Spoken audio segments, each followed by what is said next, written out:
Good afternoon, everyone. Thanks for joining our webinar today. My name is Biddulph-Krentar. I'm the Chief Strategy Officer for Ed Leadership Simulations. I'm joined by Dr. David DeYoung from the University of South Dakota. If you haven't met David, he's an experienced teacher, coach, principal, superintendent, and professor, and he happens to be an expert in facilitating our simulations, and he's going to walk you through how to make the best of those today in the online world we live in. So David, I'll turn it over to you. Awesome. Thank you very much, Brian. I'll start by telling a little bit about myself. So this is my 5th year at the University of South Dakota, and I've just loved my transition to higher education. And my contact information is below on this screen. And I hope that you feel free to contact me with any question at any time. Call my cell phone, give me an email. I'm happy to help out with these simulations.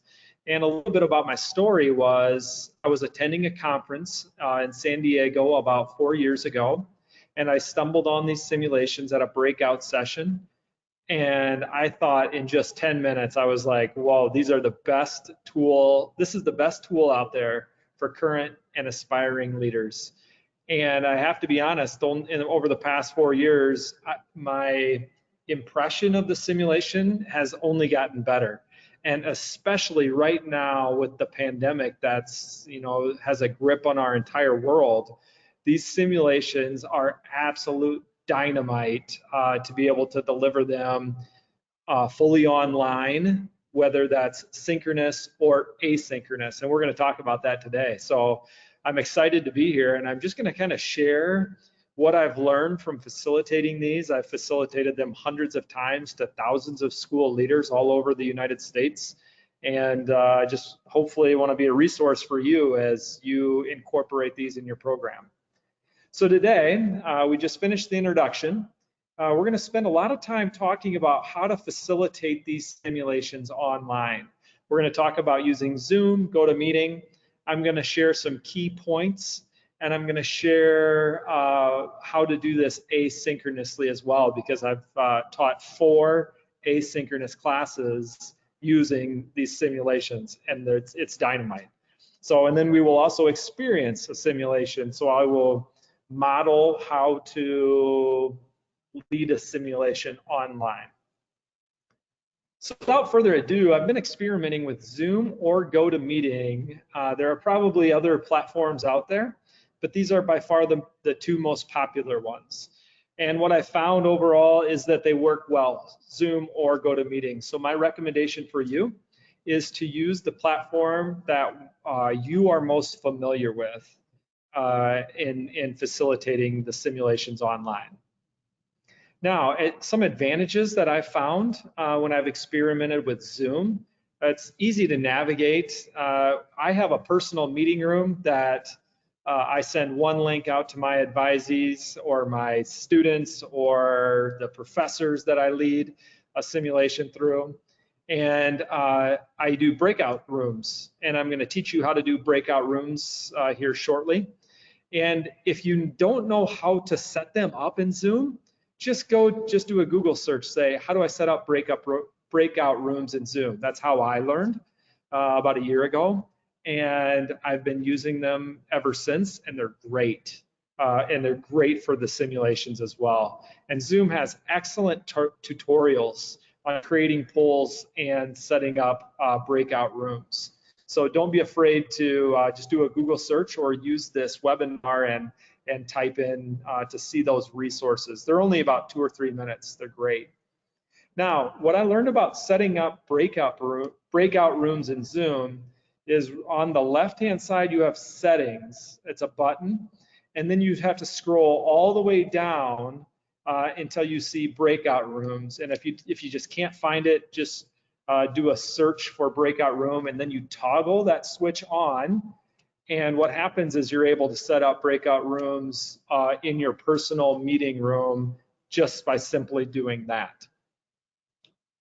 What I learned about setting up polls, if you go to your meetings and then you go to the personal meeting room as well, you'll be able to find that only if first you're back in the settings section and you go to polling and you toggle that on as well. So that is in the same room, same spot as the breakout room. So then you go to your personal meeting room and then you scroll down and you add a poll. So I experimented with 10 polls right away, which option seems best to you. And what I realized is that I only need one question because I reset the same generic question and it works really well with Zoom. So this is just meant to show you how easy it is to create polls in Zoom. Now, the advantages to using GoToMeeting, I've also found that this is easy to navigate. And also, GoToMeeting does a great job of allowing the facilitator to send invitations and automatic reminders. That's probably what you received to get into this meeting right now, which is great. And it also, you can break out rooms and polls on a much different level. So today, what we're going to use for GoToMeeting is you probably see a control panel on your screen somewhere. And if you ever have any questions, go ahead and ask questions during the presentation. So already I see Brian wrote a question for today. You can use the hand option right there. Raise your hand. Brian or I will call on you. And we want to be as interactive and helpful as possible. And at the end, we want to answer any questions too. Also, I want to point out like the breakouts, or I mean the GoToMeeting has either a chat feature or a questions feature. Both of them will work well for today. So eventually when we experience the simulation, we're gonna ask that all of you use that, and you'll be able to type in your thoughts and I'll be able to read them to the group as well. So GoToMeeting has a nice feature with that, and we'll use that today. Now I'm going to get into some of the key points. When I am leading these at the higher ed level, what I always do is I think it's very important to set up your, frame it up really well. So I say, hey, this is a risk-free environment. We're going to take about an hour to go through this simulation. And what we're going to do is these simulations help to manufacture and accelerate experienced decision making. And you're going to be able to take an experience and bring that back to your district. And that's the goal of today's session. And when I frame it up like that, the participants seem to be like, all right, I'll see what this is like. And by the end, they're going to love it. They're going to absolutely love it. Now, when facilitating these simulations synchronously, it's important to use the polling feature that I talked about earlier because it helps them lock in their choice before any discussion takes place. Now, what I have found is that if I lead a simulation for a group of people synchronously, and I'll say, okay, what letter did you choose? A, B, C, or D? There's usually 4 choices. What happens is an extroverted person or like a person that they perceive to be a good leader, they'll say, oh, I think it should be C because this happened to me last week and this is how it played out. And everybody in the group is kind of like, oh yeah, I thought C too. But that's not true, because when I've made them lock in their response, whatever that looks like, doing it online via a poll, 95% of the time, the participants in the room will have at least one split answer. So I don't know the psychology behind that. That's what happens. Next thing I've learned, and I'm going to model this to you too, a lot of times the narrator reads the context out loud or the text on the screen. And if that ever doesn't happen, don't be afraid to just read it as the facilitator of the group. You just can't assume that everybody can see well, that their connection is going well, and that they process at the same speed as everybody else. So just read it. Here's some other key points that I've learned. When The great value of the simulations is if you can create spaces for them to verbalize why they chose the answer that they chose. And what you'll realize is it's like gold in the room, even when you're doing it online. If they are able to make the connections between their decision making and either the experience that they had, their value system, whatever that may be, with adults, that's when deep learning occurs. And these simulations, the best tool out there to help people do that. So also, when you're leading them, let's say you have a Zoom room and then you send them out to breakout rooms and then they come back to you. You'll have to decide as the facilitator how much you talk about their decisions with the large group. And if the group is ever quiet, you just ask them, what was a bad option of these choices and why do you think it was a bad option? People love talking about why an option was bad. And I'm going to show you today, I'm going to model that for you when we experience a simulation, talking about bad responses as well. The next point is talking about the pros and cons about like sharing your thoughts or your war stories. I've actually had to like counsel facilitators to talk less in these simulations because they just keep saying, oh, this happened to me. And as experienced school leaders, when you're a facilitator that's been a school leader, you'll be tempted to do that. So the less you can share your war stories, the better it is for the participants. Make it all about them and their decision making. And then the simulation, there's two major ways to go through the simulation. One of them is at each decision point, you can go as deep as you want and have as much organic conversation as you want, or you can buzz through a simulation and at the end, do a lot of reflecting during the feedback form that you'll see as well. So a lot of our simulations at the end have a feedback form, and it's a great way to reflect about each decision and how that impacted the course of the simulation. Now, the big thing right now that people are talking about is asynchronously. How to facilitate these simulations. I have good news for you. These work great for that. I have taught a class in our superintendent program. It's called the Superintendent Capstone class, and I have done it for 4 springs in a row right now.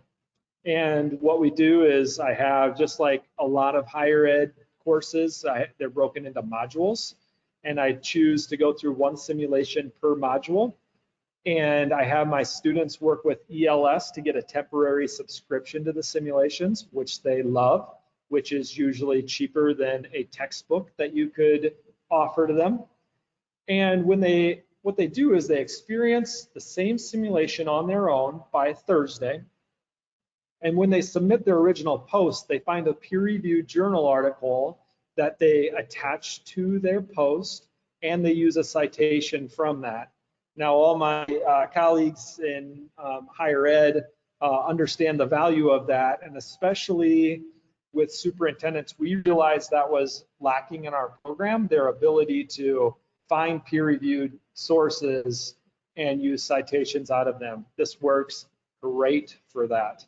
So then I have them reply to 2 of their peers by Sunday night, and the comments that they write are, you will be shocked at how much they love the class. In fact, it helped me get teaching professor of the year at my university when I taught this class using simulations asynchronously in our superintendent program.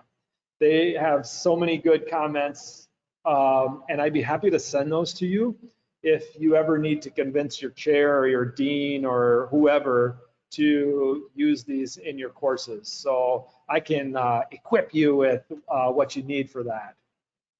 But just know, asynchronously, they work very well. And then actually at the end of the semester, I have all of my school leaders rank the simulations from their perspective. And then ELS does such a great job of adding new simulations to their library each year. Let's say that they added 4 like they did this year. I drop the 4 bottom from the rankings and I add the 4 new ones and add them in there. And that's been a great way to keep the most relevant simulations for the school leaders that I serve in the Midwest.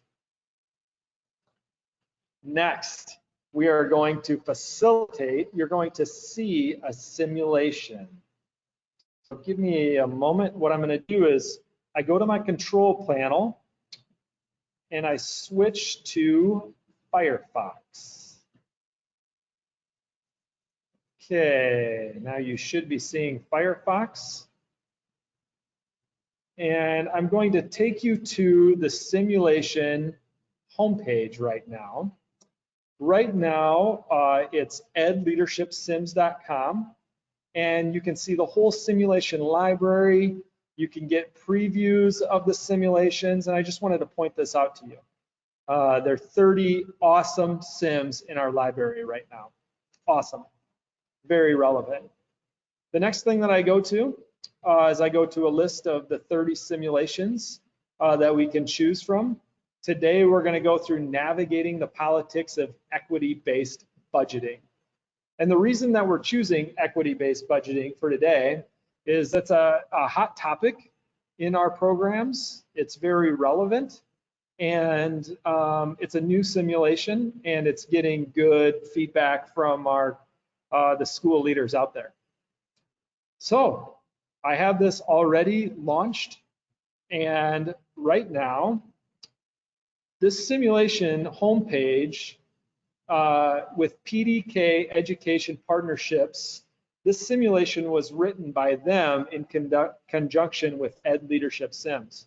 So keep this in mind that if there's a simulation that you've been thinking about or that you really want to see in the library, we'd love to work with you to help write it and just make it possible. So don't be afraid to contact Ken Spiro. Would probably be a perfect person to get you started on that.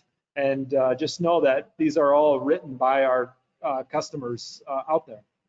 So without further ado, we're going to experience the equity-based budgeting simulation. I hope you enjoy it as much as I do. In this simulation, you will play the role of superintendent. In a traditionally well-regarded district that is experiencing significant population shifts and a host of changing needs. Your challenge is to work with your cabinet, the school board, and a variety of stakeholders to develop and pass a budget that will provide funding in an equitable manner. This will call for a different process than used in the past. It is a significant change that must be managed. As you move through the simulation, you will encounter characters, face challenges, make decisions on how to meet those challenges, and deal with the consequences of your decisions. There are generally no right or wrong choices, but rather trade-offs among your different options. Good luck. Click on the diamond-shaped desktop icon toward the bottom of the screen to access detailed background information in your file cabinet. It will remain available throughout the simulation. So down here is our file cabinet, and this gives us information about the Copeland School District. So we could go through this, so we could spend a lot of time on this, and sometimes this is good that I found with my school leaders to talk about the similarities between their districts and the district that's in this simulation. So if I go back, click on the diamond-shaped desktop icon toward. Here's the context. You go back. Click on the diamond-shaped desktop. Here's the status on the outside. So click on the diamond. While you recognize that you were hired to execute the board's vision for the district, you also bring your own values and perspective to discussions of how to best meet present and future needs. As you look ahead to the budgeting process, you recognize the need to distribute resources equitably. Does that mean lower performing schools should get the same resources as high performing schools? Or should they get more to support efforts at reducing the gap, bringing performance up and boosting average performance? The performance of Black and Latino students is of concern. You also see a growing influx of emergent bilinguals and consider that the earlier they have access to the targeted supports they need, including adequate and rigorous literacy dual language programs, the better equipped they would be to achieve success in their learning experiences. As you lead the strategic dialogue about priorities, Deputy Superintendent Ashish Kumar is leading the effort to move to a student-focused budgeting process. As you move through the process of establishing a common vision among stakeholders and making it achievable through the budgeting process, you'll interact with various characters who seek to gain or limit influence. You'll begin meeting them as you start the simulation. Good luck. The summer has gone by quickly. You're in your office and working through your inbox, cleaning out some of the clutter, when you get several new emails. You never know who will walk into your office next, so you grab this time to catch up a bit. Email from Board Chair. Just wanted to send you a quick note to say I'm looking forward to another great year. As always, there are plenty of challenges ahead, but I'm glad we've developed a solid working relationship over these past few years to see us through the rough patches. One major challenge I see ahead of us is to work through the budget process in a way that brings the board together with your staff in harmonizing a financial plan that will serve the needs of the district and reflect the priorities of our school communities. Email from Deputy Superintendent for Operations.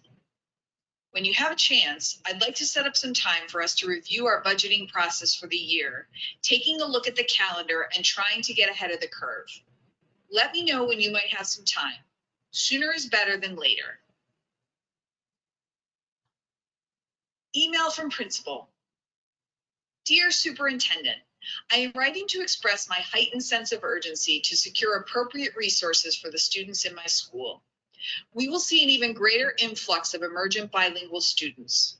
We will require additional resources, which have, frankly, been inadequate in the past. I recognize that this email circumvents the chain of command, but it represents me pulling the alarm, so to speak. I look forward to following the budget process to see how this issue is addressed. You are treated to a quick visit by Carl Mazer, the president of Copeland Parents United, a coalition of parents from around the district. As the year gets underway, I'd like to ask that our organization be included in the budgeting process. I speak for many of our members who feel excluded from the discussions and feel they only have an opportunity for input when it really seemed too late to have any impact. While I'm here, can I get on your schedule to talk details? You're interrupted by your admin saying that the chief of police is here for an unscheduled visit. This is rather uncommon for the chief to arrive unannounced, so you check your schedule and see that you can accommodate a brief conversation. Your admin shows the chief into your office. I'm hearing that many of the district schools are not feeling secure enough, especially given some of the incidents last year. I know there are people who want to see more metal detectors in all the upper schools. I don't doubt you get some community pressure to do just that. The detectors that are currently installed have increased the sense of security in those schools that have them. I am happy to discuss security issues anytime. After the chief leaves, you reflect on his message and make a note to speak to Ashish about it when you connect with him on scheduling time to discuss the budgeting process. You forward the principal's email to the assistant superintendent for equity and access, as well as the chief school improvement officer, asking for their input.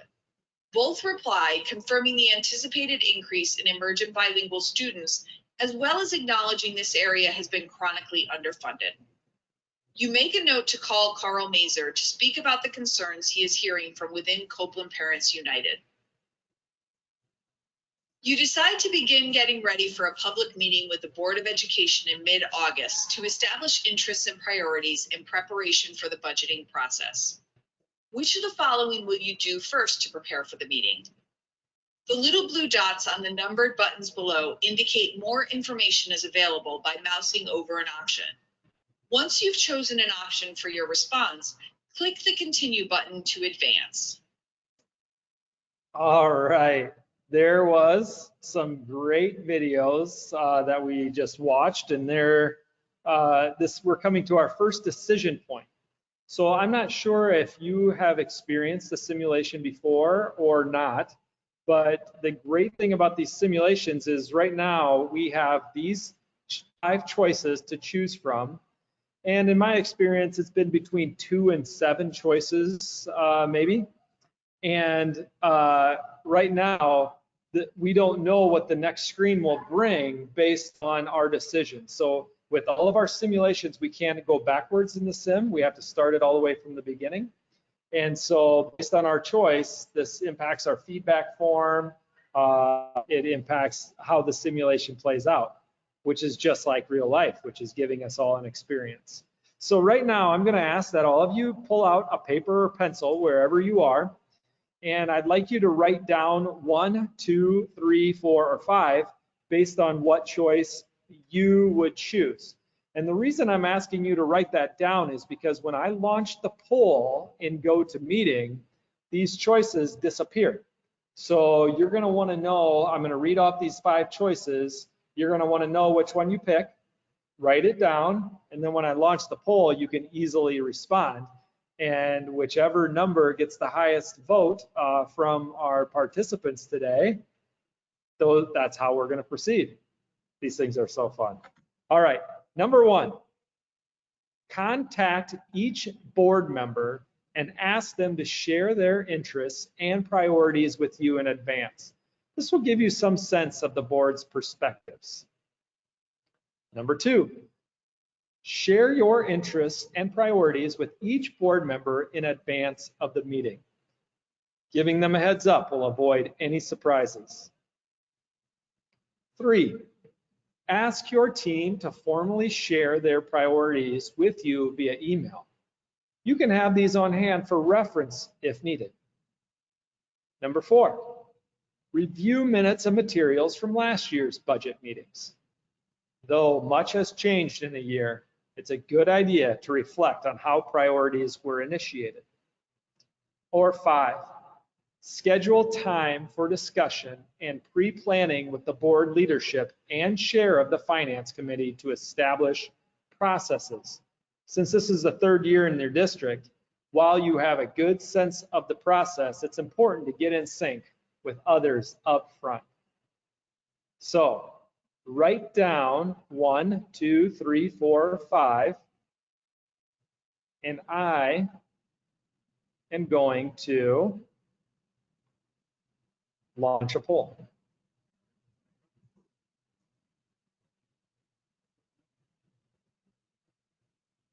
I'm giving people plenty of time. Because remember, when I launch the poll, that's all you'll see. Here we go. So the poll is up. I'm collecting responses. Ooh, I see the responses coming in already. Nice.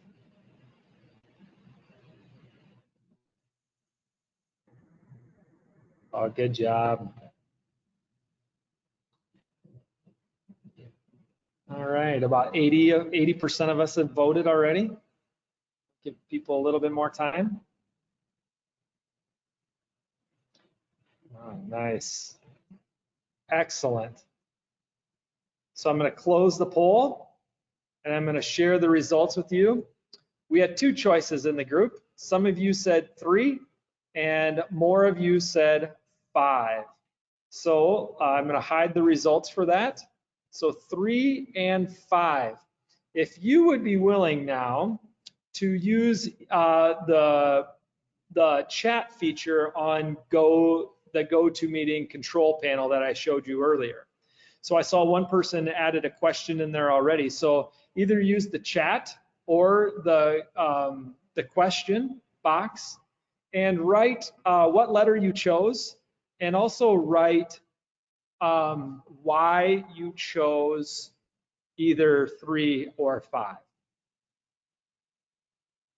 So go ahead and type your answer in right now, please.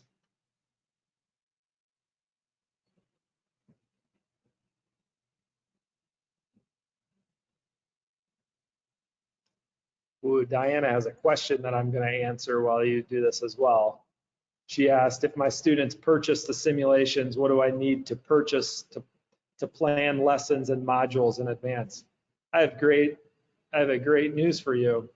If you have access to the simulations, I'd be happy to share with you how I set up my class as well. So you don't need to purchase anything on your end. You just have to go through the simulation once or twice, become familiar with it, and you're good to go. Brad, thanks for submitting your response. You chose number 5. You thought that you believe the process is critical to ultimately getting to the correct outcome. I know, Brad, and I know that processes are important to you. That's fantastic. I teach a leadership class, and one of my questions is, what's more important, the process or the goal? And you can't say both. And that's a question that just lights the room up with a bunch of leaders, because naturally we believe it's a little of both, but you have to choose one or the other. It tells you about yourself as a leader. Ooh, Regina, thank you. Chose number 5 because these are the key power brokers, and it is important to understand their current perspectives and priorities. Bingo. Getting those key people. It only takes once as a superintendent to have the key people that go against you to know that you want them on your side that next time. That has happened to me as a superintendent. Megan, thank you. Chose number 5 because I think it's important to agree on the process before beginning, especially if we're proposing a new process for this year. That's right. Start with the process when it comes to the budget.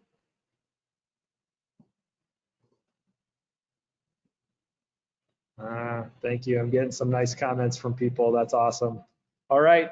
So we're going to go with number 5. I wish I could you can, as a facilitator, you can go as long as you want on the chat feature or breakout rooms. It's totally your choice. My goal today with this webinar is to help you experience how to do this and give you everything that you need to facilitate these. So we're going to go with number 5, and we're going to see how that plays out. What factors did you consider in choosing your top priority? What risks may have been involved in choosing something else instead? Write your response below. It will be retrieved at the end of the simulation. You know, let's take time to do this right now.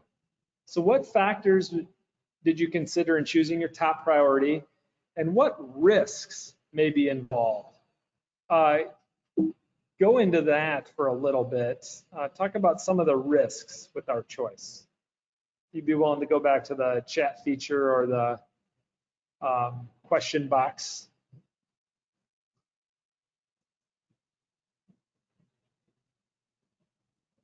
Oh, nice, I see people typing, that's great.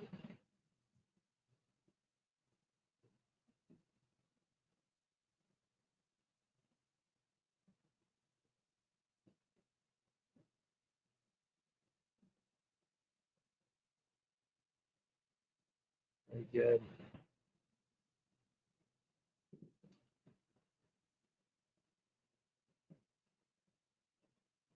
And when we're doing this, it's important to give the people time to think this through, discuss it. These are hard questions.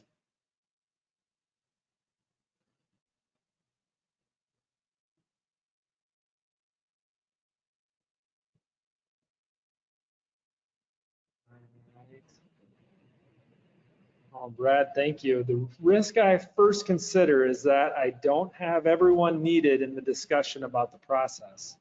I would have wanted to have at minimum the leadership team involved in addition to this board members. Fantastic. So I want to bring that up for a second.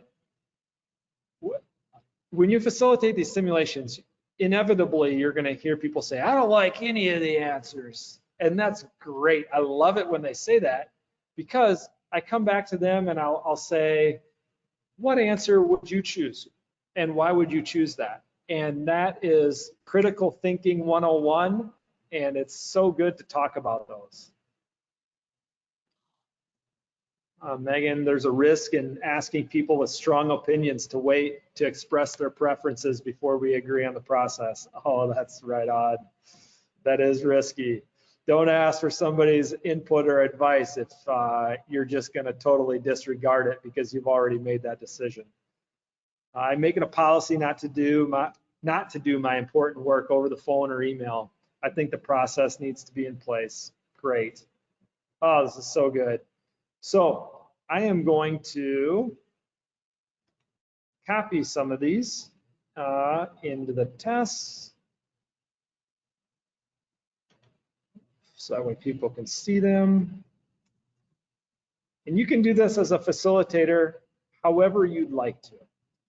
There isn't a right or wrong way to do it, but this will help us when we get back to the end. You begin laying the groundwork for discussions around the process. Board members have mixed responses, some wondering why there is the need to spend time on something that is pretty much the same every year, while others are energized around the strategic discussions as well as the tactics of weighing factors within equity-based budgeting. You recognize you'll need to work with Ashish to design a few more sessions with the board, discussing the structure to be used in building an equity-based budget. Email from Alina Marquez. I wanted to re-emphasize that every day I see how critical elementary literacy can be as a foundation, how predictive it is of future success. Every day I see more opportunities for us to address it. I'll say it over and over. Elementary literacy should be our top priority. We're getting pulled in a lot of different directions here. Email from Pat Branch. I support our investments in elementary literacy and want to be sure we recognize the expanded resources needed for those efforts. Let's anticipate all that goes along with a focus on elementary literacy program to maximize success. Thank you for your consideration. In addition to the regular business items from the board meeting, the minutes reflect several items of strong interest: school security, improvements to properties, career pathways, expanded AP class enrollment, improving elementary literacy. Ooh, we're getting into equity-based budgeting right now. We're knee deep. Improving elementary literacy has been a passionate cause for Elena Marquez, Assistant Superintendent for Equity and Access, who was glad to see it brought up in the first public board meeting. In your cabinet meeting, however, Pat Branch, Assistant Superintendent for Curriculum and Instruction, notes that she considered the scope of that initiative to be much larger than previously anticipated. Disagreement among these two is frequent and no surprise, but this topic gives rise to an uncharacteristically heated exchange. We need to have urgency around elementary literacy, particularly in the earlier grades. If kids aren't reading at grade level by the end of third grade, their chances of dropping out increase. Their chances of graduating go down, and their chances of going to jail become higher. They are pretty much doomed. Nothing is more important than raising literacy levels in the earlier grades. No one cares more about literacy than I do. But the fact is that we've got a lot of competing demands. We've got issues with math. We've got issues with students not having access to higher level courses in high school. We need culturally responsive material that we'll need to train the teachers on. I agree elementary literacy is important, but it's not the only thing. I'm not saying it's the only thing we need. I'm saying it's the most important thing. It will be a huge undertaking. And we don't know that we're going to get the support for the board for the kind of investment that we need to make, particularly given the other needs that we have. All right. What will you do now? Okay, if you would all pull out your pencil to remember either 1, 2, 3, or 4 at this decision point, that would be fantastic. So number 1, ask for every program to zero base their budget. Number 2, ask for a ROI, return on investment analysis, or program evaluation to determine which programs are working. 3, Have conversations with various external interest groups to understand their issues and priorities. Or number 4, have conversations with principals, teachers, union representatives, etc., to gauge their priorities. Oh, I predict we're going to have a split vote again. So reread these, process which one you would do next. And I am going to get the poll ready to launch.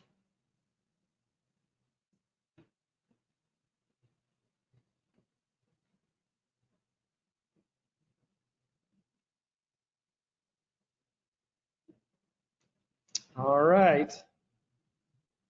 I'm going to launch the poll.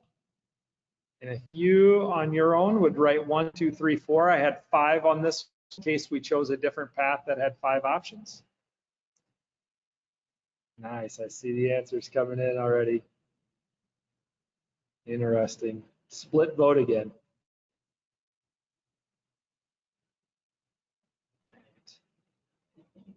70% of the people have voted. Wait a little bit longer. All right, let's close the poll here and I'll share the results. So, mostly 2s and some 4s. So let's go back.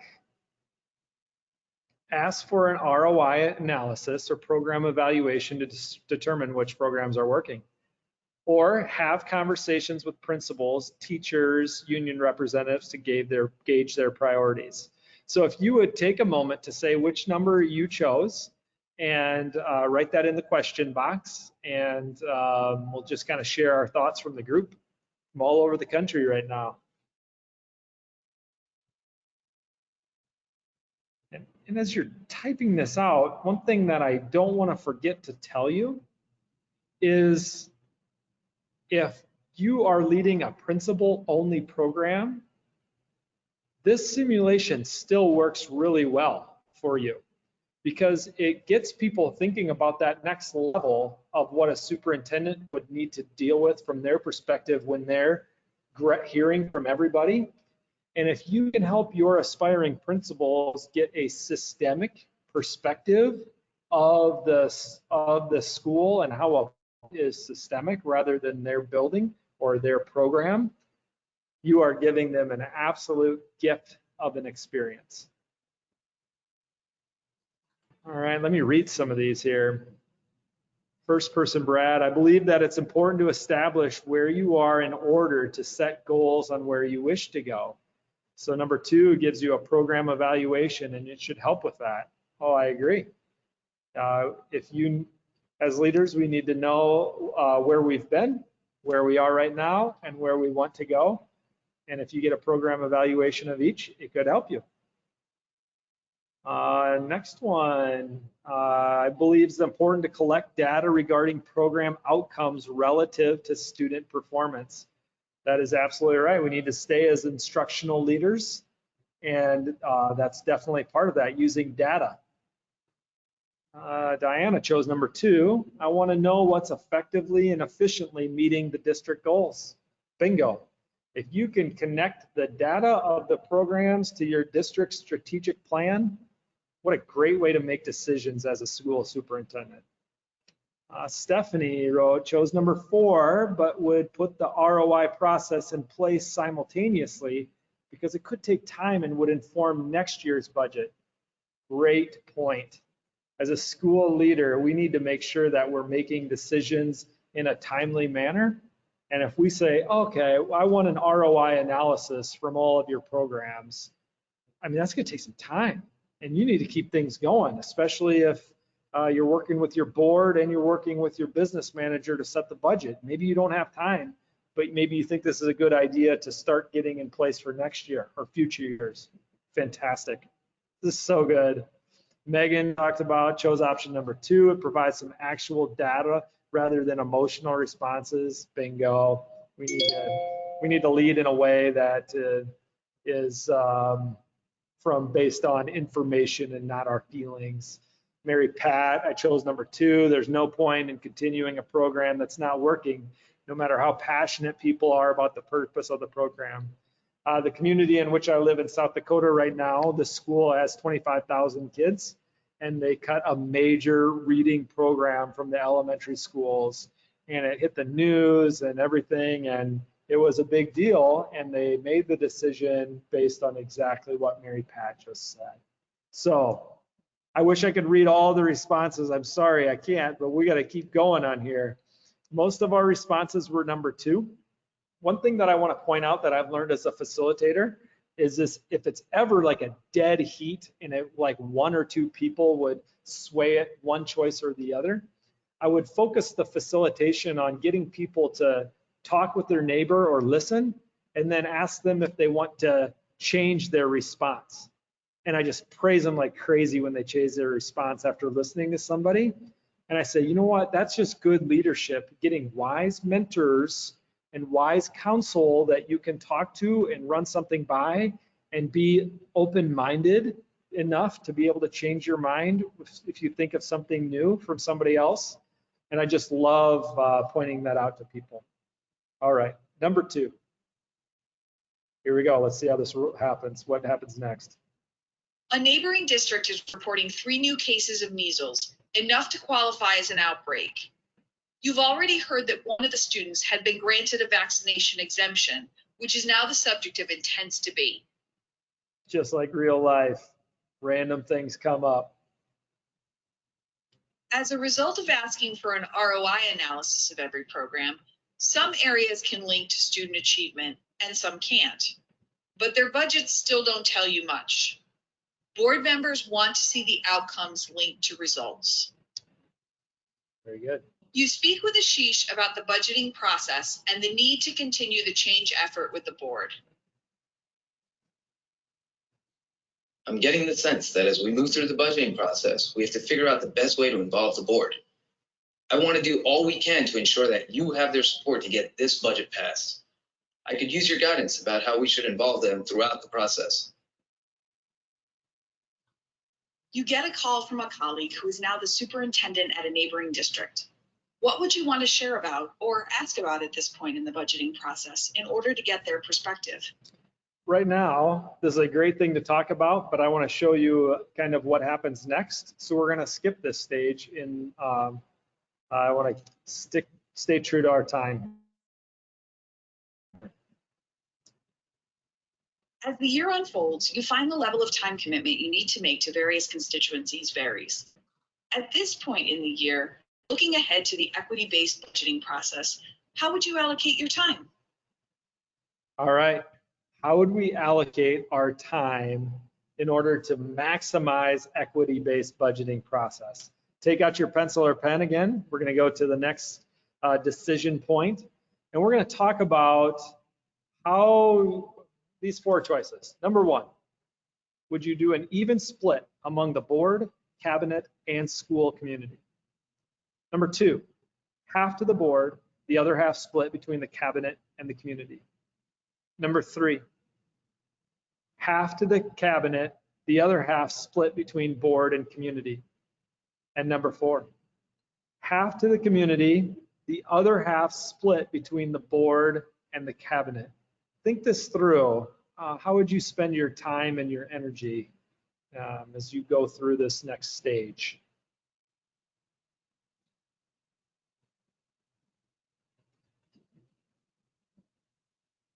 All right, I'm going to launch the poll. Be ready to respond. 1, 2, 3, or 4. Here's the poll. Nice, people are responding quicker. Oh, yes. Already have 3 different answers. Good job. All right. I'm going to close it out here. I'm going to share the results.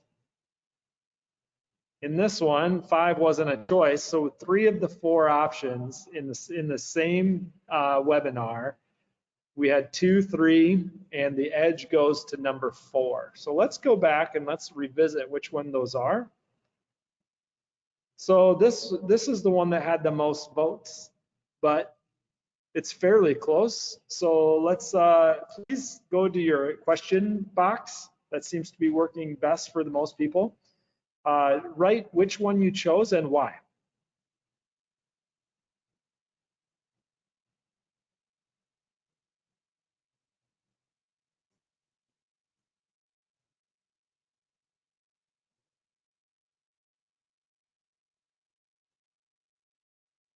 Good, I see people typing here.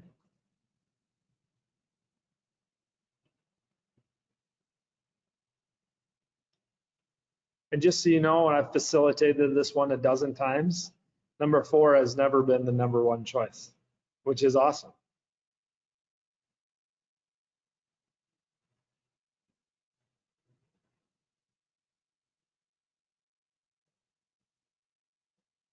All right, I have the first person that responded, number 3. In doing a new process, the cabinet is going to be the one with the heavy lift in this work.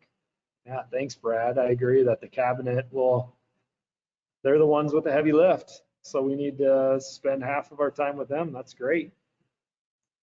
Megan chose number 2 because the board are the ultimate decision makers.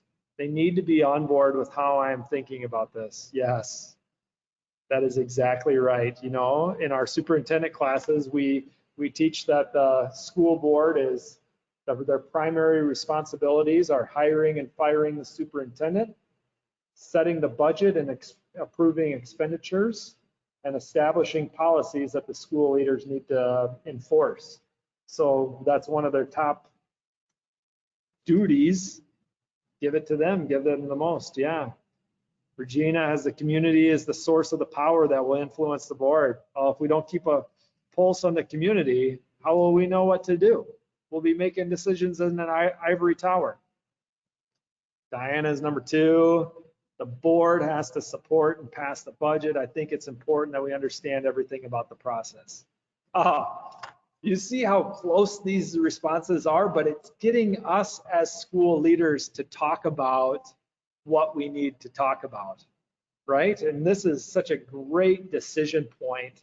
And I've facilitated this where we've spent about 10 minutes talking about these 3 stakeholders, and as a superintendent with these groups, how do you allocate your time, and actually how do you do that?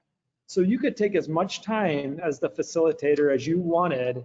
You could even stop the simulation right now and have them write a page about what their thought is. I mean, there's all different flexible ways to use these simulations, and I just want to, you know, point those out.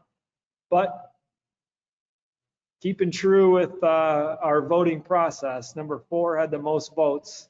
So let's roll with number 4 and let's see what happens.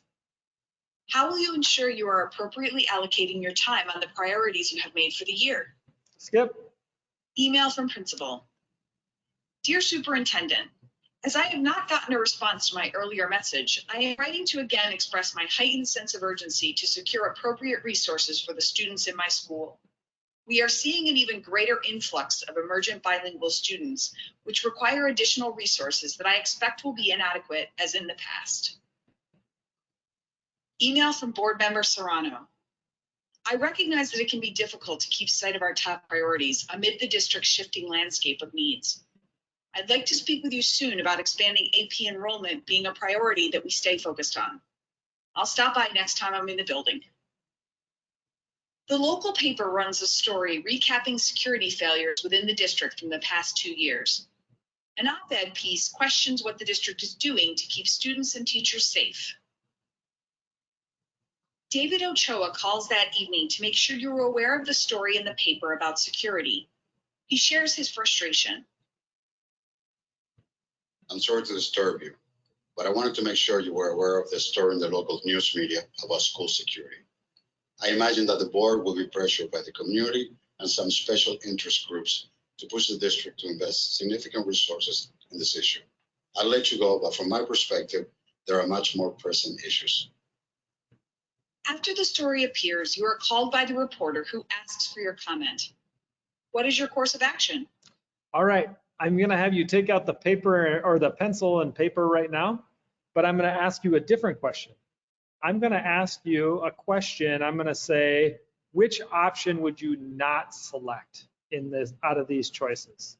So instead of answering what you would, I want you to flip. What would you not select? Here are your 4 choices. Number 1, write an op-ed that puts the data into the public domain and articulates your plans. Option 2, write a memo to the board delineating all that you've done to address safety and security during your tenure. Number 3, write a letter to parents, community, delineating all that you've done and all that you intend to do regarding safety.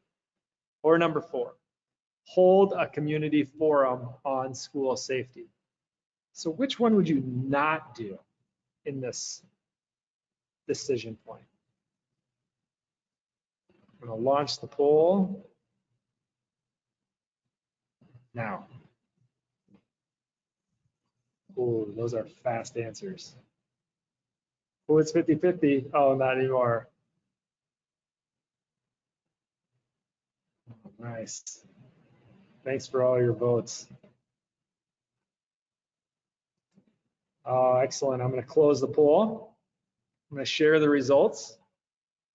Our results are mostly 4, but we also have good support for 1 and 2. So from all over the country, people listening to this webinar, number 4 has the most votes, and hide the results. Now, so hold a community forum on school safety is what we would not choose. Now, going forward with the simulation, this is more of a discussion point. It's not what we're going to actually choose to go to the next item. That being said, I wanted to show you how flexible these simulations, you can make up your own questions if you want, but you should also talk about like the good answers and the bad answers, because both of them give tremendous experience to the school leaders. Now, I'm almost out of time here. I just want to share, we're probably about 80% through this simulation. We went through it quicker than I usually do face-to-face synchronously.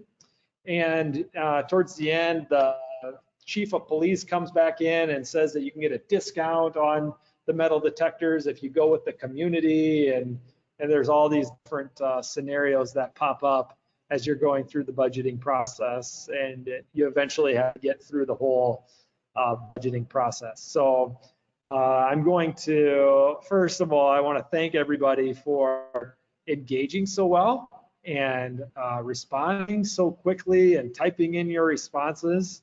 That was fantastic. So I'm going to invite Brian to finish us off here. So Brian, would you join back in and take it over? Absolutely, yeah. Thanks, David, so much. That was a great engaged session. We will be sending out the recorded version for you to utilize and share with anyone who you feel would benefit from it. And if you have any questions and you'd like to post them in the poll here or the chat area, I'd be happy to stay on for a few extra minutes and answer those. So thanks everyone for your time. Have a great weekend. Stay nice and safe and healthy.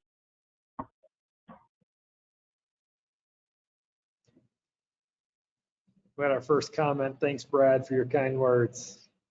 Thanks for joining us. I agree. It was valuable from my perspective too to see what you were thinking at each of the decision points. It's amazing how there are some similar threads, but each time I facilitate the sims, it's always different, which is great.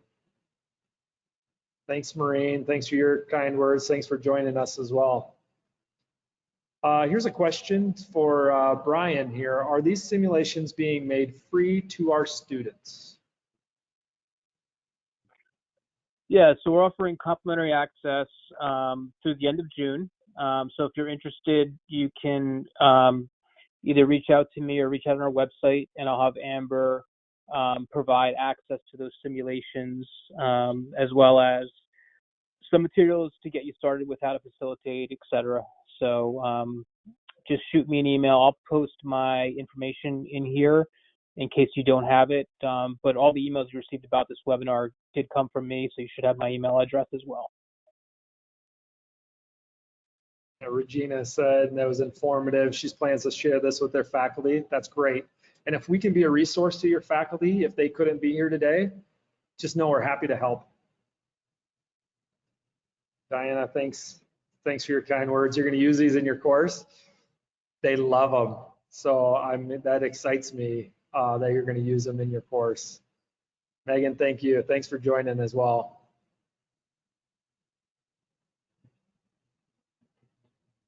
Great. I hope you do take me up on the offer to help you out with simulations. You know, I'm willing to tell you which 15 that I use. I'm willing to give you quotes. I'm willing to share the questions I ask on my discussion boards. Just let me know how to help. I've been tweaking it for 4 years. So if you can start with that, that'd be great. And then you can teach me what you've learned. Yeah, we also have a library of David assisting other schools get up and running. So if that's of interest to people too, we can share some of that information too.